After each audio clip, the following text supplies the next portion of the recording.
Aye, aye. I just thought I'd give you a quick update on the milk cow situation, whether they're going to be outside for much longer or not. Ooh, looks like I'm drunk when I do that. Sorry about that, people who are watching. We're going to have a look at what grass we got left in a minute, and we're going to go and have a look at the new lay. But I just thought I'd show you the cows are still grazing outside. They're right down there, look. Can we see? Zooming in, this is why I love having a camcorder. Look at them, they're right down there. My brother's just bringing them out of that paddock down the bottom. Can you see? They're happy enough out here. Ooh, let's zoom right back. Whew. So, as I said, the cows are still out. Now, we're in that sort of twilight zone, I suppose you call it, or whatever, of are they out or are they in? Because the reality is, we can only keep them out as long as A, they're happy enough to be out, and B, we got enough grass. Now, at the moment, they're still happy to be out, and I can tell you why they're still happy, because the sun's shining. Now, yesterday was a blooming horrible day, and they weren't happy. Today, they're happy, because it's like you and I, they want to be outside on a day like today. And I know that because they haven't come back to the farm gate in the daytime yet. Admittedly, they can't here because they can't cross the road bit. But when they're out in the other fields, they're not coming back to the farm gate. When we get nearer to when they come in, they want to come. They sort of tell us they come in and stand by the gate by sort of lunchtime, going, don't want to be outside anymore. But we're not at that stage yet. As far as grass concerned, this is the last day they're out in that field. They're ranching the whole lot. They've got the bottom paddock, the top paddock. They've grazed down that top bit already. Let's have a look there. So that was silage making earlier in the year, and now the bottom paddock is where they are. We let them have the whole lot of that today because there wasn't a lot there. So that's that field. I have got in this field behind in here. I'm going to go down there in a bit and we'll have a look at that. Down there, we're still strip grazing that. They're having a bit of that at night, and I think there's enough there for the weekend, strip grazing that.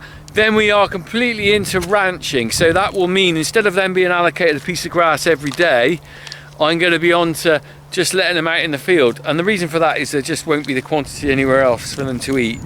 There won't be enough grass for me to strip graze. I'm just going to have to let them graze the whole field, which will buy me a little bit more time. But the weather forecast is so up and down now. As soon as it gets really bad, they won't want to come in.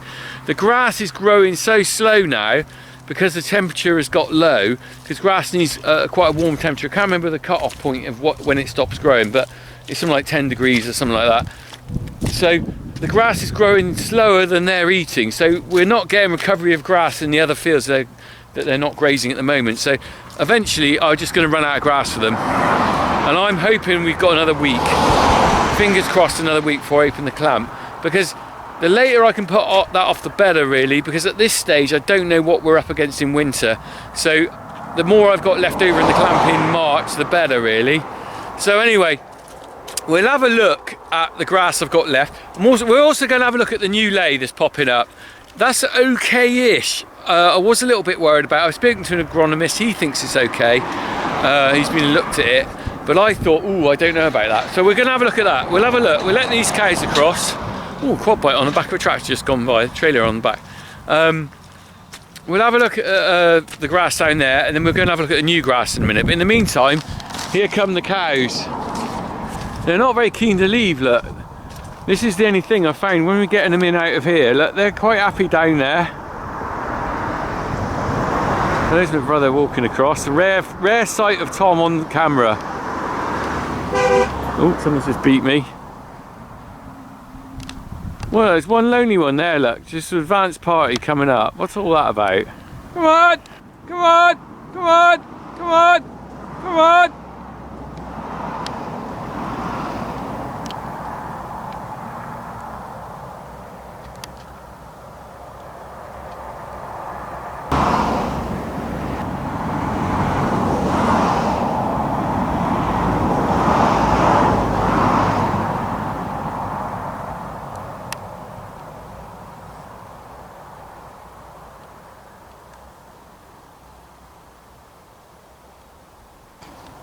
Well, you can see what I mean about them not wanting to come in. They're still out here happy grazing. Look at this bunch here. My brother's trying to get them out of the field and they're happy putting their heads down. Look at that. They don't want to come up. That grass is just greened up a little bit, enough for them to sort of think, I'm not going to bother coming up. Look, come on, you got to come in for milking. Come on, come on, Ed. Come on, come on, come on, come on, come on, come on, Ed. Come on. Come on.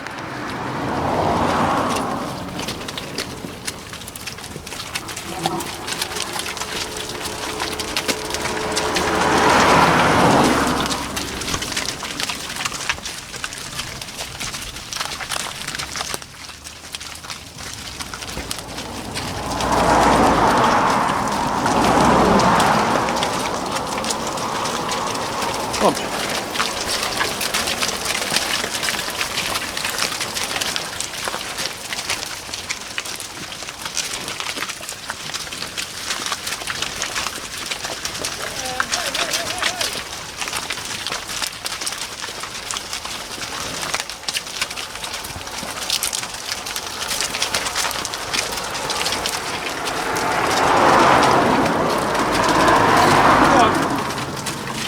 Come on.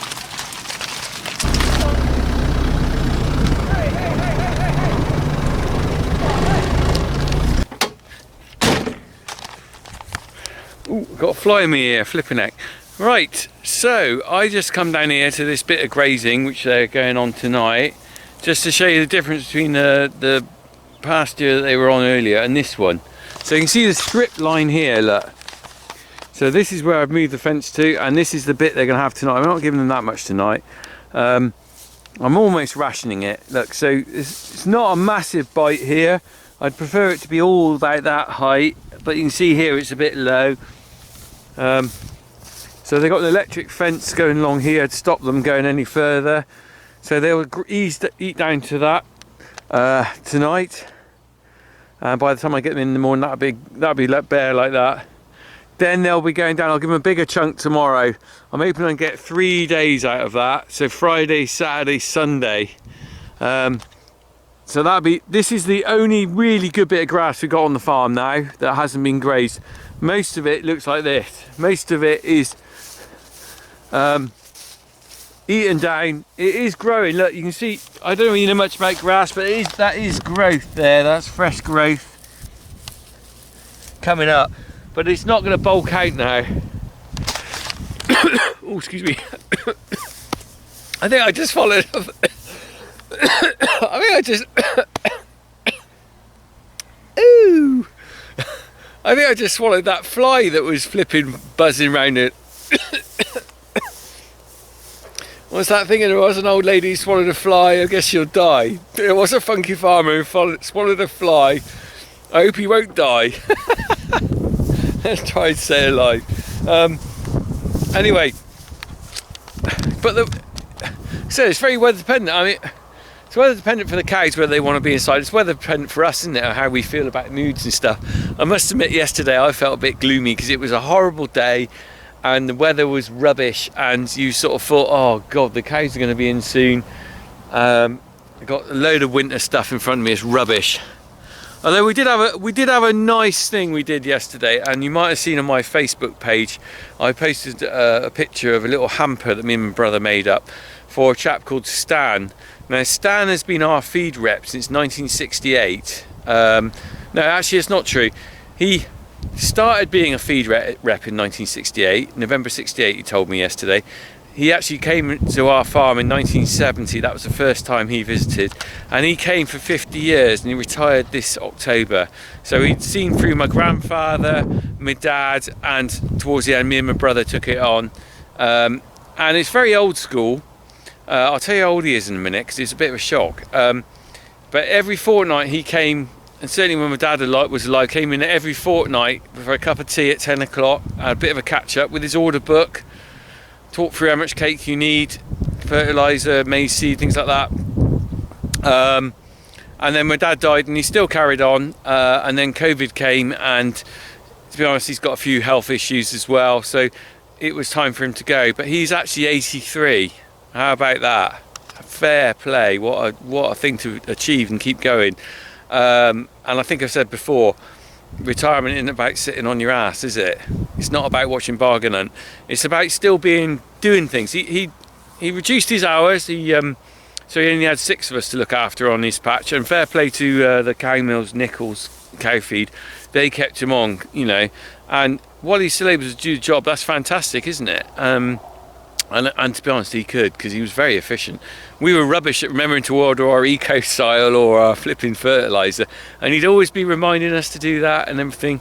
But he's a gentle giant, he's a lovely guy, so we felt that we had to give him something. So we took him a little hamper, sat down with him, had a cup of tea, and wished him well. So that was yesterday. So despite the wet weather, we had a nice thing in the morning. That's a sidetrack.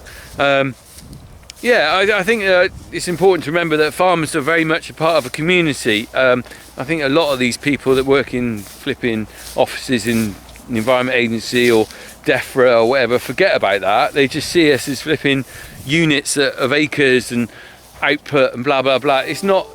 If you understand small family farms and even probably big farms, it's not all about just the acreage and the output and everything like that. It's being part of a bigger picture. It's a part of looking after people, looking after the countryside, looking after the village, like when the cricket team borrow our trailer to take the goalpost, not the cricket team, the football team, sorry, borrow our trailer to take down the goalposts at the end of the season and move them around the field. It's all part of that, and that's something that a lot of people don't understand until you're part of it yourself. And then, you know, the feed reps and stuff, they're married to someone that knows someone from another farm, that blah blah blah, their nephew works for blah blah blah, and there's like a spider's web of, I mean, some of you know Farmer P. He's a friend of mine, and he's a YouTube vlogger as well. Turns out we've got a family tree that connects way back a couple of 100 years ago. In fact, I think his some, I forget it all, his great grandfather is my great grandfather, something like that. There's some connection. 2 Pullen brothers lived at the farm. One went off to Itchington, the other stayed at the farm. Then they had a daughter, one in Tiverton, who then married a Cornock. So we are connected right back somewhere. How about that? And it just shows these spider webs of links go out. Right, I think we're right here. We're done here. I just saw a hare, so the poachers haven't had them all. They're flipping. We're going to have a look at the grass seed and have a look at that a minute, all right? Let's go and check that out.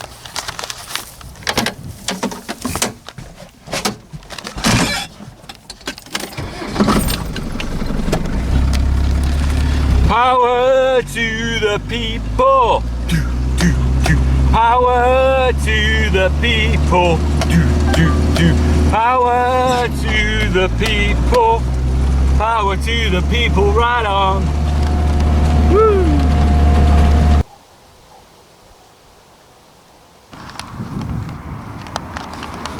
Ladies and gentlemen, we have grass seed. Now it's a bit patchy in places. Look at the water standing here. It just shows what rain we had the other day. Look at this. Might seem a bit patchy in places, but I'm assured by the agronomist who's been out that he's happy with the germination. We are going to put some slug pellets on it. Oh look, now this is where there was a pond at some point and it got filled in. Not by me, I hasten to add. So you can see here the grass is all coming up. Seems very odd. It's coming up in some strips here. Oh look, it's a bit of china. I wonder if that's my great grandfather's teacup.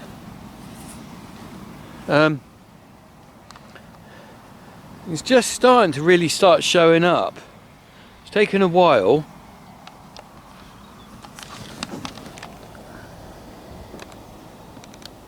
And these weeds here are chickweed. Can you see those? Mr. Scarecrow's looking a bit rubbish. There he is, look down there. He's still doing his job. We've got a couple of other scarecrow things going on there as well. Look, I put these up. bags there, and there's another one there. Where is it? Well, they blow in the wind and they sort of hopefully, in theory, do a bit of a job. But you can see it's greening up quite well. Yeah, so I have to confess, I didn't put much on YouTube about this for the last 10 days or so, because I was a little bit worried how it was doing, and I was like a bit embarrassed. I sort of looked at it and thought, Jesus, that's not coming up. It's coming up in places, and I think, and this is probably where I didn't get it right, I think possibly I had the chain harrows set a little bit too high, too low. Someone else said to me about that, because I can almost see, it almost looks like there's green strips in places. If you go across the field, I'll show you in a minute, it seems to me like, well, there's lines where it's been power harrowed, because that's diagonally across like that, and that's not me. The seed seems to come up on those diagonals, but also I got a feeling where I've gone up and down, maybe one of the downstrokes has pulled the seed in lower, buried it a bit deeper, or maybe the upstroke, I don't know, up driving, and because of that it's taken longer to come up, and it's starting to fill out now. Let's have a look. Right, so let me just show you, for example, the stripes. Can you see a sort of stripy pattern there? Sort of a stripy pattern. That seems to be where the power harrows are, I think, where it came diagonally across. Now I don't know why that would be. Maybe the difference of the soil, but also if you look across, can you see a sort of bare a bit, then a good bit, then a bare a bit, then a good bit, then a bare a bit, then a good bit? That's a good example there, look, almost like in strips. Now I think that's probably where the driving up and down has been. Anyway, the agronomist came out and had a look, and he said, do you know what, that's fine. He wasn't too upset by seeing it like this. But what he did say is two things: slug pellets. You're going to need some slug pellets on here, because that's the big risk now. You imagine anything out in the field now in October is going to get chomped by slugs. But also chickweed, and I can see chickweed coming up everywhere. There's a good patch of it here. Look at this.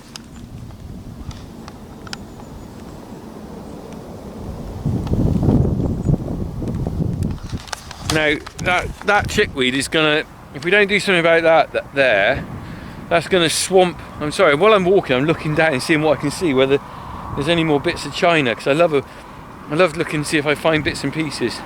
That chickweed will grow and swamp the grass, which we don't want. Oh blimey, there's a bloody rabbit hole, look at that.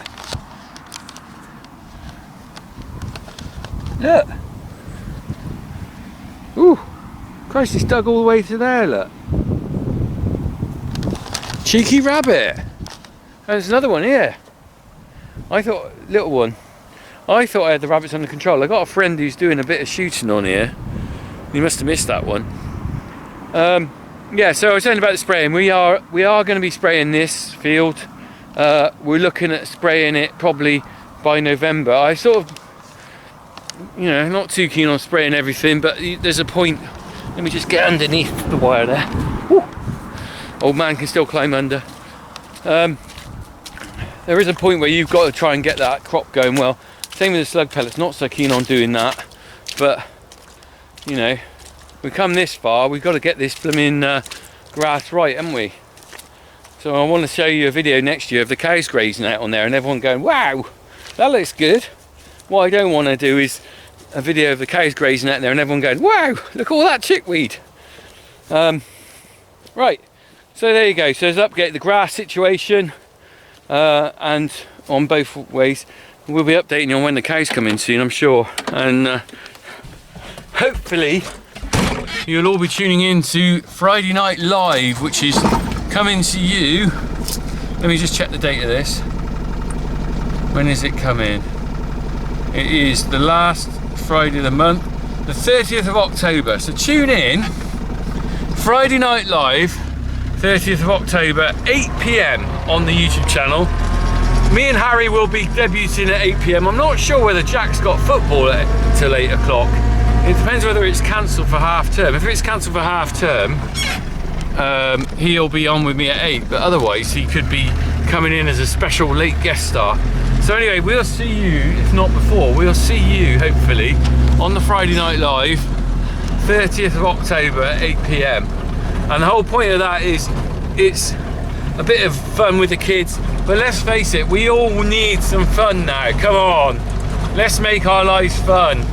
If any of you got any funny things, you've got some jokes, email them to me, funkyfarmerpick@hotmail.co.uk. I'll read a joke out on the day of the on my channel, things like that. All right, let's crack on. All right, see you in a bit.